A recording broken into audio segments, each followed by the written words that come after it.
एक बड़ा पुराना मकान था शहर के किनारे। वो बना था बादशाह आलमगीर के ज़माने में, लेकिन अब वो खंडर बन चुका था। उसमें कोई नहीं रहता था।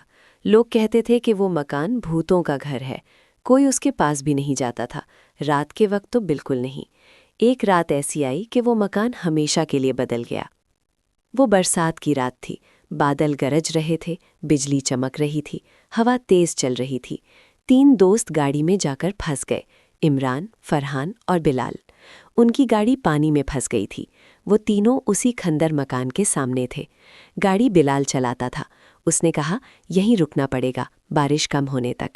इमरान ने कहा, ये जगह तो बुरी है, लोग कहते हैं यहाँ अजीब आवाज़ें आती हैं। फरहान हंसकर बोला, ये सब बेवकूफ़ी है, हम अंदर चले जाएं, कम से कम बारिश से तो बच जाएंगे। तीनों ने फैसला किया कि वो अंदर चले जाएंगे। वो मकान बहुत बड़ा था, अंदर अंधेरा था, सिर्फ बिजली चमकने पर नजर आता था। वो एक बड़े कमरे में पहुंचे। वहां पुरानी कुर्सियां पड़ी थीं, एक बड़ा सा आईना था दीवार पर। वो वहीं बैठ गए। थोड़ी देर बाद इमरान ने कहा, मुझे ऐसा लग रहा है कोई हमें देख रहा है। फरहान ने कहा, तुम्हें डर लग रहा है क्या? तभी अचानक एक आवाज़ आई। आवाज़ ऐसी थी जैसे कोई चल रहा हो ऊपर की मंजिल पर। बिलाल ने कहा, शायद कोई है यहाँ। फरहान ने कहा, कौन होगा यहाँ इस वक्त, चलो देखते हैं। तीनों ऊपर की तरफ गए। सीढ़ियाँ पुरानी थीं, वो धीरे से चढ़ने लगे। ऊपर एक लंबे कॉरिडोर में पहुंचे। वहां का अंधेरा ज्यादा गहरा था। इमरान के पास टॉर्च था, उसने रोशनी की। कॉरिडोर के आखिर में एक दरवाज़ा था। दरवाज़ा बंद था, वहां से हल्की सी रोशनी आ रही थी। फरहान ने दरवाज़ा धक्का दिया। दरवाज़ा आवाज़ करते हुए खुल गया। अंदर एक छोटा सा कमरा था। उस कमरे में एक दिया जलता हुआ था। दिए की रोशनी में एक बूढ़ी औरत नजर आई। वो एक कुर्सी पर बैठी थी। उसके कपड़े पुराने थे, उसकी आंखें बंद थीं। बिलाल ने पूछा, आप यहाँ क्या कर रही हैं? औरत ने आंखें नहीं खोली। उसने सिर्फ इतना कहा, तुम यहाँ क्यों आए हो? यहाँ आने वाले कभी वापस नहीं जाते। इमरान ने कहा, हम सिर्फ बारिश से बचने आए हैं। औरत ने कहा, तुम 3 हमेशा के लिए यहाँ आ चुके हो। फरहान ने कहा, आप क्या कह रही हैं? तभी औरत ने आंखें खोली। उसकी आंखें बिल्कुल सफ़ेद थीं। उसने कहा, 100 साल पहले मैंने एक लानत दी थी कि जो भी इस मकान में आएगा वो यहीं का होकर रह जाएगा। तुम 3 उस लानत का हिस्सा हो। तीनों का खून ठंडा हो गया। बिलाल ने कहा, हम क्या करें? औरत ने कहा, एक ही तरीका है तुम्हें बचने का। तुम्हें तीनों को एक काम करना होगा। तुम्हें इस मकान की 3 राजों को ढूंढना होगा। पहला राज खांडों में छुपा है, दूसरा राज आईने के पीछे है, तीसरा राज मेरी छाती में है। अगर तुम तीनों राज मिला लोगे तो मेरी लानत खत्म हो जाएगी। इमरान ने पूछा, कौन से खांडे? औरत ने हाथ उठाया और नीचे की तरफ इशारा किया। तले, बड़े कमरे में, उसने कहा।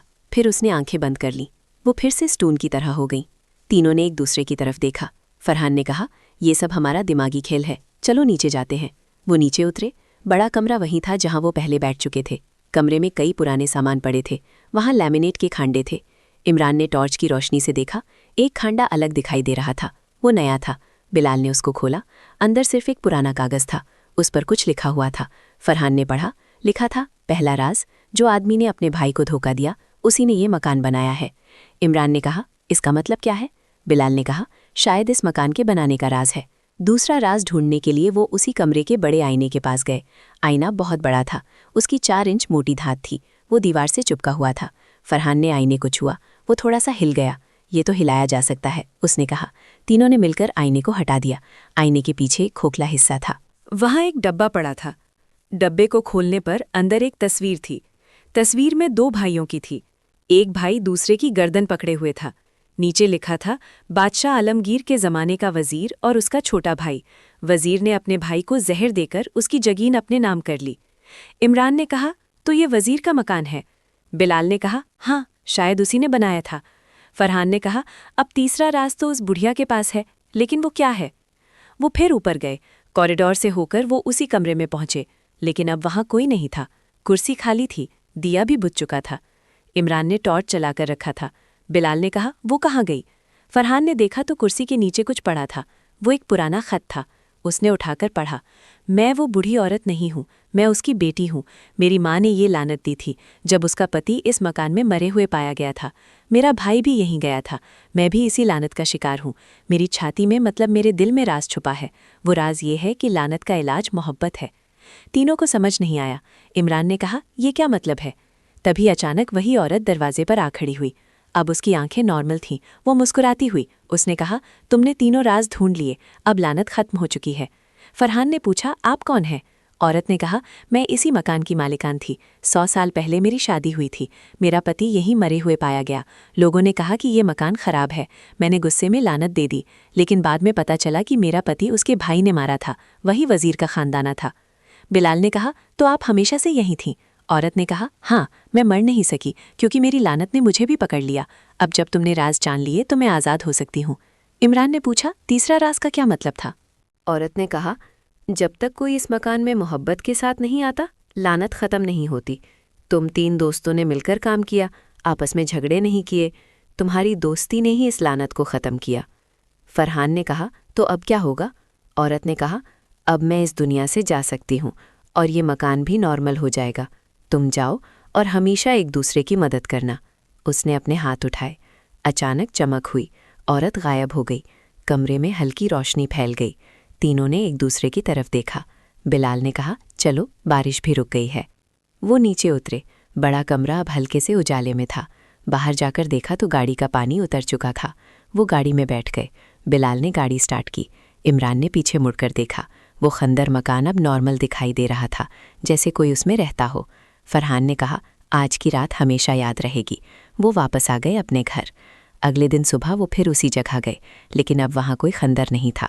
वहाँ एक नया सा मकान था। उसमें एक परिवार रह रहा था। तीनों ने पूछा तो पता चला कि वो लोग कल ही शिफ्ट हुए हैं। उन्होंने कहा कि ये मकान पुराना है लेकिन अच्छा है। तीनों को समझ में आ गया कि लानत सही में ख़त्म हो गई। 1 हफ्ते बाद वो तीनों एक कैफ़े में बैठकर बात कर रहे थे। इमरान ने कहा, उस रात के बाद मैं सोच रहा हूँ दोस्ती कितनी अजीज़ चीज़ है। फरहान ने कहा, हाँ, अगर हमने आपस में झगड़ा किया होता तो शायद हम भी उस लानत का हिस्सा बन जाते।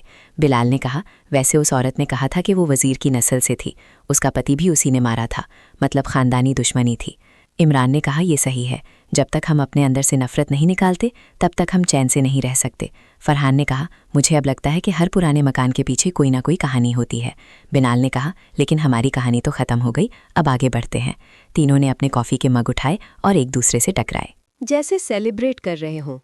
1 महीने बाद की बात है। वो तीनों कॉलेज जाने लगे थे। एक दिन रास्ते में उन्हें एक पुराना आदमी मिला। वो आदमी बीमार दिखाई दे रहा था। उसने मदद मांगी। तीनों ने उसे हॉस्पिटल पहुंचाया। हॉस्पिटल में डॉक्टर ने कहा कि वो आदमी बहुत गरीब है, उसका इलाज करना होगा। तीनों ने मिलकर उसके इलाज का पैसा जमा किया। उन्होंने अपने पॉकेट मनी से भी मदद की। जब वो आदमी ठीक हो गया तो उसने तीनों को बुलाया। उसने कहा, मैं एक पुराने मकान में रहता था, लेकिन वहां से मुझे निकाल दिया गया। तुमने मेरी मदद की, मैं तुम्हें कुछ देना चाहता हूँ। उसने एक पुराना सा लॉकेट निकाला। उसने कहा, ये मेरी दादी ने दिया था, इसमें एक तस्वीर है। लॉकेट खोलने पर अंदर वही तस्वीर थी जो उन्होंने उस मकान में देखी थी, 2 भाइयों की तस्वीर। फरहान ने पूछा, आप कौन हैं? बूढ़े आदमी ने कहा, मैं उसी वजीर की नस्ल से हूँ जिसने अपने भाई को मारा था। हमारी नस्ल पे लानत थी, लेकिन अब लगता है वो ख़त्म हो गई। इमरान ने कहा, कैसे? आदमी ने कहा, जब से तुमने मेरी मदद की, मेरे घर वालों ने मुझे वापस बुलाया है। अब मैं उनके साथ रह सकता हूँ। बिलाल ने कहा, तो आप भी उसी मकान से थे? आदमी ने हंसकर कहा, हाँ, मैं वही बूढ़ी औरत का पोता था जो तुमसे मिली थी। तीनों को हैरानी हुई। इमरान ने कहा, तो वो औरत आपकी दादी थी? आदमी ने कहा, हाँ, उसने मुझे बचपन में ये सब बताया था। मैं उस मकान में छुप कर रहता था ताकि कोई उसे ना खरीदे, लेकिन एक बिजनेस ने उसे खरीद लिया। अब वहाँ नया परिवार रहता है और मैं खुश हूँ। फरहान ने कहा, आपका लॉकेट आप ही रखिए, ये आपके लिए यादगार है। आदमी ने कहा, नहीं, ये तुम्हारे पास रहे ताकि तुम याद रख सको कि एक दूसरे की मदद करना कितना ज़रूरी है। तीनों ने वो लॉकेट अपने पास रख लिया। वो उसे अपनी दोस्ती की निशानी समझते थे। आदमी चला गया। वो फिर से कैफ़े में बैठे। बिलाल ने कहा, देखा, जब हमने एक आदमी की मदद की तो कितना अच्छा लगा। इमरान ने कहा, हाँ, उस रात ने हमें सिखाया कि इंसान को कभी अकेला नहीं छोड़ना चाहिए। फरहान ने कहा, चलो, अब हम हमेशा एक दूसरे की मदद करेंगे। इस कहानी का मॉरल ये है कि दोस्ती एक ऐसी नेमत है जो मुश्किल वक्त में काम आती है। अगर हम आपस में मिलजुल कर रहें तो कोई भी मुश्किल हमारा कुछ नहीं बिगाड़ सकती। दूसरा मॉरल ये है कि पुरानी नफ़रत को छोड़कर मोहब्बत का रास्ता अपनाना चाहिए। जिस मकान में 100 साल तक लानत थी, वो एक छोटी सी मोहब्बत ने ख़त्म कर दी। हमें भी अपने दिल से नफ़रत निकाल देनी चाहिए। तीसरा मॉरल ये है कि कभी भी किसी की मदद से पीछे नहीं हटना चाहिए। जब हम किसी की मदद करते हैं तो खुदा हमारी मदद करता है। आप सबने ये कहानी सुनी। उम्मीद है आपको पसंद आई होगी। अगर आप ऐसी ही कहानियाँ सुनना चाहते हैं तो हमारे चैनल को सब्सक्राइब करें, बेल आइकन को प्रेस करें ताकि आप हर नई कहानी से जुड़े रहें। अपने दोस्तों के साथ ये कहानी शेयर करें और कमेंट करें कि आपको इस कहानी का कौन सा हिस्सा सबसे अच्छा लगा। अगली कहानी में हम एक नए राज से रूबरू होंगे। तब तक के लिए अल्लाह हाफिज़। ये कहानी पेश की है आपके लिए डेसी टेल्स अनलिमिटेड की तरफ से। हम आपके लिए हर हफ्ते नई कहानी लाएंगे। आप हमें सजेस्ट भी कर सकते हैं कि आप किस टॉपिक पर कहानी सुनना चाहते हैं। नीचे कमेंट बॉक्स में अपने सजेशन ज़रूर लिखें। शुक्रिया।